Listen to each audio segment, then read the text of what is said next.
The first one is that I am a state employee. Sadly, we are often hearing that Missouri state employees are the worst paid employees, the lowest paid employees in the country.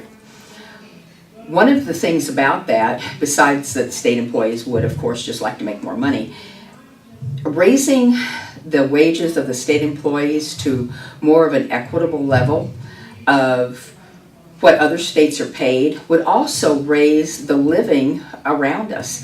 So many state employees don't have any disposable income. So that means that they're not spending money in businesses, they're not buying new cars, they're not able to do the things, they're shopping in secondhand stores rather than the stores where they could be spending much more money. So it would seem that it would raise the level of the entire economy, especially of the Jefferson City area, when such a high percentage of families do have state employees that they are depending on for their livelihood.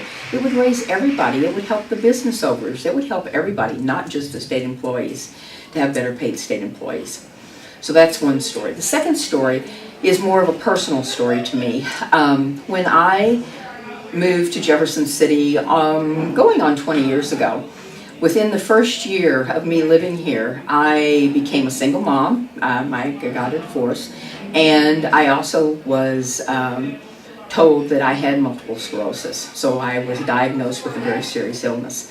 Of course, besides the fact that those things were devastating, I also had to think about that I was now the sole support of my daughter. And what was that going to mean if I had to take off work for her, for things that were going on with her? I have to say I was been treated extremely well by the state. Anytime I needed to be off for her when she was growing up, because she was only 7 at the time, anytime I needed to be off because of me for health issues, I have fortunately not had a lot of them, but I have had some.